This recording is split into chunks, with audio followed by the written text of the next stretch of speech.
Professional sports is another way for the young to make major bucks. Just ask the two top-ranking women in tennis, Serena and Venus Williams. These sexy sisters dominate the sport. By 2003, Serena alone was worth $13 million. Listen, this deal sounds too good to be true. Are you trying to set us up? I mean, we've made some deals before, but this can't be legal. The Williams sisters, while they don't appear on the Forbes 100 list, if someone took the time to present value the incomes that they're likely to amass over their lives, they belong there. If you think that's impressive, check out 6'8", 240-pound LeBron James. In 2003, the 18-year-old was drafted into the NBA straight out of high school. LeBron's size and his skills on the court prompted experts to dub him the next basketball prodigy. In fact, before James was even drafted by an NBA team, Nike signed him on for 7 years as a spokesman for a tidy $90 million. That's about $13 million a year. To put that in perspective, the average American teenager earning minimum wage would have to work 130 years to make LeBron money. Can you say bling bling?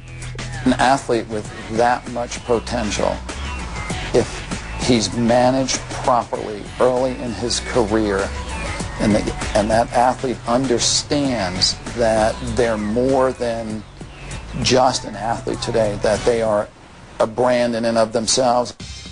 But few millionaire teenagers have been as efficient at branding as the Olsen twins. Mary-Kate and Ashley burst into the Hollywood scene at the ripe old age of 9 months on the sitcom Full House. The girls are now two of the richest people in show business. I'm Mary-Kate. I'm Ashley. After Full House was canceled in 1995, the twins and their manager began Dual Star Entertainment Group, which markets clothes, dolls, magazines, games, and their very popular home videos. The Olsen twins are probably the best example of the new business model in entertainment, where the entertainer becomes a human brand, and it was a brilliant strategy, and I think we're going to see more of that. We see examples of that with Sean John and J-Lo, but nothing quite as organized as what they've done. The Olsen fortune is estimated to be anywhere between $80 to $150 million. But here's the good news. Despite all that money, the twins have earned a reputation for being incredibly modest.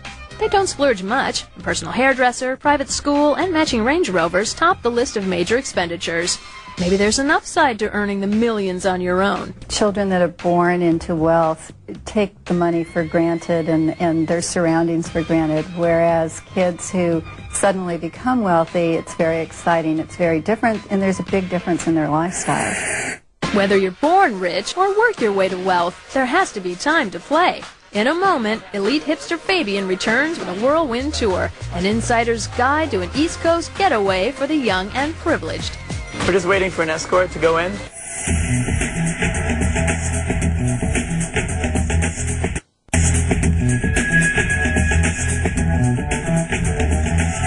Many middle-class American teenagers work part-time to earn money for school or to buy a car. For the young and rich, work isn't always in their vocabulary.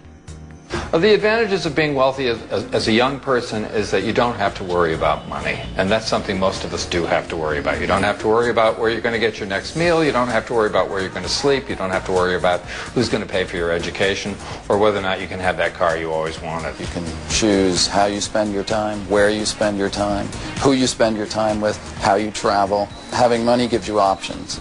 But being young and rich can be a double-edged sword. I think it's a terrible disadvantage. The chances of coming out a decent human being if you're a spoiled rich kid are nil. I think you miss out a lot when you just sort of like breeze through, you know what I mean? Like I traveled in Australia and like hostel and like stayed in hostels. That was the best time of my life, and it's because I couldn't afford anything else, you know? So I think you miss out a lot when you sort of go on the fast track. It's easy to assume that all rich kids are spoiled, but their lives are not always a walk in the park. It's very rare that you will find a child with that much wealth that doesn't have some type of escort, whether it be an armed driver or someone that's specifically assigned to security. And that in and of itself creates issues. These Kids need a lot more than just money to live the good life. Parent, and if they want to do these kinds of things, it has to be done through the guardian. Even if there's no guardian doling out the cash, other rules keep reckless behavior in check.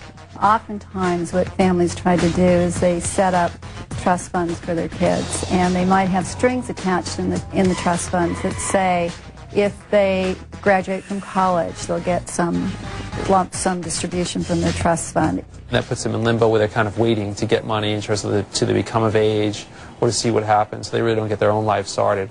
I've seen trusts set up where children at the age of 18 have immediate control over principal. I've seen trusts where children never have control over principal. It's preserved for future generations. That's an individual choice, and each person that's setting up a trust plans it differently.